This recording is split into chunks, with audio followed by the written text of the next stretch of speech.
Hey y'all, welcome back to Most of It. Odds are, if you're into 40k, you have a favorite Space Marine chapter. I know I do. But regardless of our personal favorites, we all have to pay respect to the OGs sometimes. The Dark Angels are the first Space Marine Legion and are my personal second favorite Loyalist chapter behind the Space Wolves. But what exactly are they, and what are their tactics and culture like? Well, I'm here to answer those questions today, so without further ado, let's get into this. I think the best place to start would be on Terra. The Dark Angels were the template legion upon which all other legions would be based on, and them being the first legion, they were the ones that spent the most time fighting alongside the Emperor. Near the end of the Unification Wars was really when the Emperor brought them out to play, and it's been all but confirmed that they were the legion mostly responsible for wiping out the Thunder Warriors. They weren't originally called the Dark Angels, or even the first, as why would they need to be the first when the second didn't exist yet? Instead, they were called the Angels of Death, before that title became a more broad term for the Astartes. They helped clear out the remainder of Terra, and being the largest legion at this point, were given the task of pacifying the Sol system. For this, the Emperor gave them access to his vaults and permission to use what would become forbidden technology. The first were very good at their job, and soon the Sol system was brought under compliance, and by this point some of the Primarchs, namely Horus and Leman Russ, were starting to be found. The first would be eager to maintain their position of the Emperor's favorite boys, and would start looking down on the other legions. They were known as the deadliest force in the Imperium, and their Grand Master was an advisor to the Emperor, and all of this kind of began going to their head. Where other legions got a ship, they got a fleet. Where others struggled to conquer, they blew through with ease, and soon they began believing that they could handle anything the galaxy could throw at them. And to their credit, for the most part, they were right. Their hexagrammaton structure divided the legion into 6 wings, with each specializing in specific combat forms, so there really wasn't much that they couldn't handle. But over time, as the other legions grew and found their Primarchs, the first began realizing that they were now just one among many. This would drive them to do some reckless stuff in order to prove themselves, including landing on a world where the Ultramarines already were. The 13th had been taking out the planet's fortresses slowly but surely and had suffered very few losses as a result. But the first showed up and said, nah, I'd win, and fully bum rushed the fortress, losing a lot of Marines and even their Grand Master along the way. But they did end up taking the fortress, so that's something at least. It was clear that the first was going to self-destruct unless they got their heads on straight. Fortunately, the Imperium's fleets would soon find a planet named Caliban. This death world was home to one of the lost Primarchs, the first in fact, Lionel Johnson, and he was just what the Legion needed. The Lion, just like his Legion, was the template upon which all of his brothers were based on, and it showed in his accomplishments. He was able to survive in the harsh, chaos-tainted forest of Caliban, and was even able to kill a great Calibanite lion, which is no small feat even for a Primarch. He had united the world under him and cleared out a lot of the monsters on it, and then the Emperor showed up and did the standard found Primarch things. You know, hey son, I'm your dad, here's your Legion, let's go home.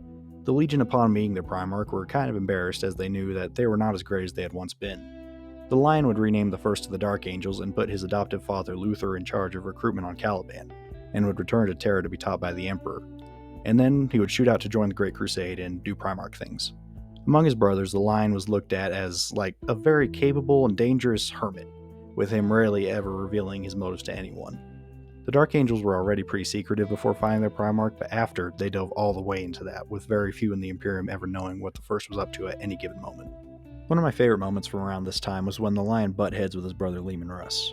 The two were bringing the world under compliance, and the ruler of the world had insulted the Wolf King, which made Russ swear that he would kill him. But when the Primarch made it to the King's throne room, he found out that the Lion had beaten him to it. Enraged, Russ attacked his brother, and they dueled for days, until after calming down a bit, Russ realized how ridiculous this was and started laughing. The Lion took this as Russ laughing at him and punched him in the face, knocking him out cold.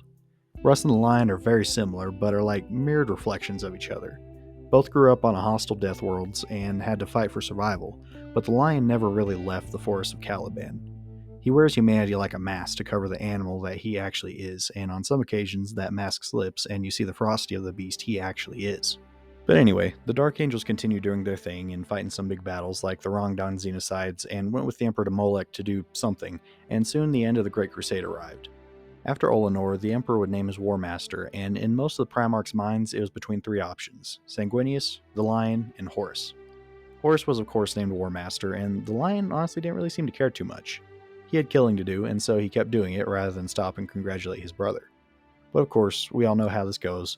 Horus gets poked with a poop knife, and in the process turns against the Emperor. Well, one of Horus's first acts after falling would be to send the Dark Angels pretty much as far away from Terra as possible. Horus and the Luna Wolves were no slouches, but even they didn't want to face the First, and he knew he couldn't turn them to his side, and so he sent them away and also sent the Night Lords to keep them busy. So after being sent away, the Ruin Storm pops up thanks to the Word Bearers and blocks contact with Terra. So the Lion and Kurz end up fighting, and then they head over to Ultramar where Imperium Secundus is formed, and that's a whole thing. And then the Lion ends up breaking Kurz's back, and the Blood Angels head to Terra. That's a quick summary, by the way. Well, after that, during the Siege of Terra, the Lion just decides, "Frig it, we ball," and starts bombing traitor homeworlds as vengeance and to draw them away from Terra. He destroyed both Chemos and Barbarous, and then using something called the Chicholcha engine as a guide, went to Deliverance to meet with Russ and Corvus Corax. Russ would join the Lion's Crusade of Vengeance and continue blowing up traitors on their way to Terra. The Dark Angels, of course, arrived too late to make a real difference in the siege, but they did take part in the scouring.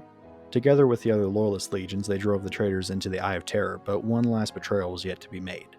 The first would return to Caliban and would be fired upon by the plant's defenses. Turns out, surprise, the Lion's adoptive father and second-in-command, Luther, is bad now. He, having been left behind for most of the Great Crusade, became bitter and sought to free Caliban from the Imperium's shackles, and in the process got tainted by chaos. The Dark Angels bombarded the planet and then went down and assaulted the Fortress Monastery, where they would find the chaos-corrupted Luther. The Primarch normally would have had nearly no difficulty in defeating him, but the gifts of the Chaos Gods had elevated him to be able to stand up to the Lion. The two would duel, and Johnson would wound Luther, but could not bring himself to kill him. Luther would unleash a psychic attack which mortally wounded the Primarch, but almost immediately after, the Veil of Chaos would leave him and he would realize what he had done. Both the bombardment of the planet and a nearby warp storm would destroy Caliban, but not before the Lion was taken by the planet's inhabitants called the Watchers in the Dark. Luther would be captured by the Dark Angels and would say that one day the Lion would return and forgive him of his sins.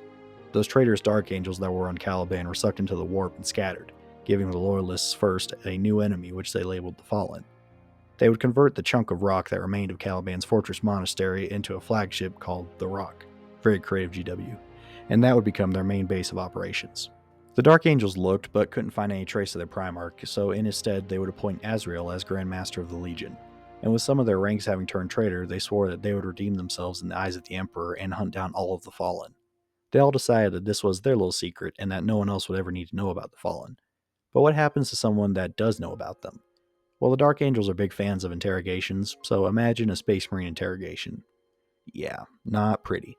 And for that reason, I want to make it clear that the Fallen don't exist, and I know nothing about them.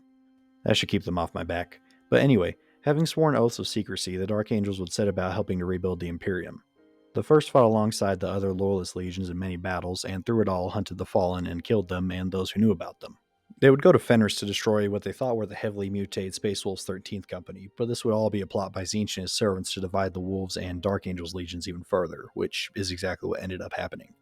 When the 41st millennium began, the forces of Abaddon's 13th Black Crusade would spill out of the Eye of Terror, and after hearing that some Fallen were a part of it, the Dark Angels would head there and they would find and kill a bunch of them, all while trying to help Cadia, which didn't really end up working. When Cadia fell and was consumed, the Grand Librarian Ezekiel saw a vision of every Fallen, showing that they had greatly underestimated their numbers, and also showing that a great doom was coming for the galaxy. Part of that great doom was revealed when the Great Rift was opened, and divided the Imperium in two, with the Rock and a large portion of Dark Angels getting caught on the side hidden from the light of the Astronomicon. And to make matters worse, the Rock would be invaded by demons who would free Luther. The Dark Angels, of course, did as they do best, and decided to keep all that a secret. They would pursue the fallen angel Cypher around Imperium Nihilus, but he was even better at being secretive than them, and the first failed to catch him. The Dark Angels librarians would manage to send a psychic signal through the Great Rift, summoning all Dark Angels' successors to them. Many were lost along the way, but soon Azrael would receive word that a fleet was on their way, bearing a newly resurrected Rabute Gilliman. You'd think they'd be happy to hear this, but they weren't really, fearing that the Primarch knew of their failures and brought judgment with him. But this was not the case, and Gilliman's fleet actually brought reinforcements. And not just any reinforcements, Primaris Marines. The Dark Angels now had Primaris Marines in their ranks thanks to Belisarius' call, and they were being invited to join the Indomitus Crusade. The Dark Angels would pledge themselves to the Imperial Regent and would continue doing as they did, hunting Cypher and the Fallen and clearing out worlds of demons, Xenos, and traitors. However, it wasn't all beer and roses, as the untrusting nature of the first made it difficult for the new Primaris Marines to assimilate into the chapter. The Firstborn Marines would need to see that these new warriors of metal could be relied on, and this led to some tense feelings among the first, but over time unity would again be felt among their ranks as they all learned to fight together. In the era Indomitus, rumors began spreading of a giant knight roaming Imperial Nihilus that many believed to be the Emperor himself.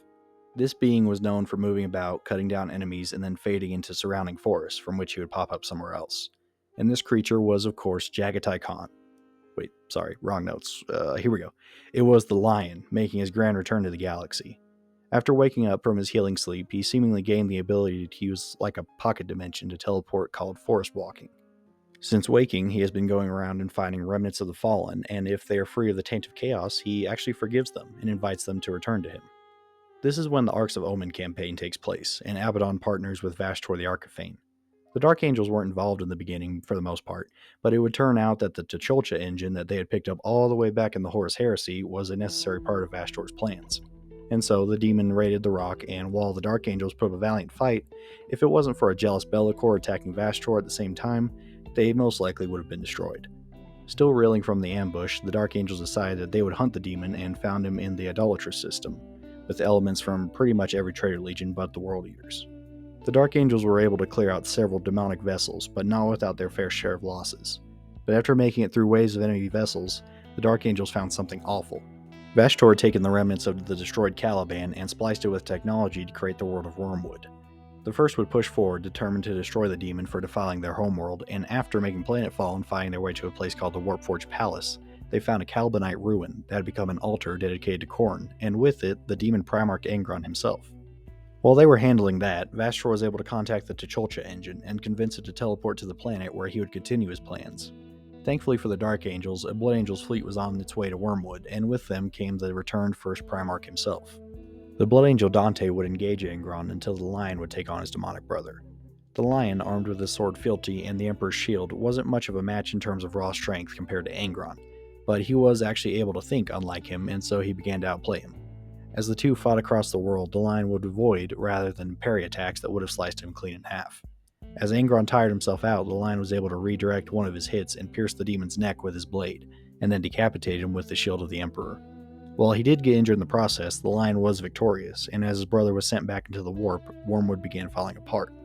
Vashtor's plans and the Dark Angels' exterminatuses were destroying the world, but both the Blood and Dark Angels, including the Lion, were able to escape. So that pretty much brings us up to speed with where the Dark Angels are in the current setting. So now I guess I'll talk a little bit more broadly about the Dark Angels, and I'll start with their tactics.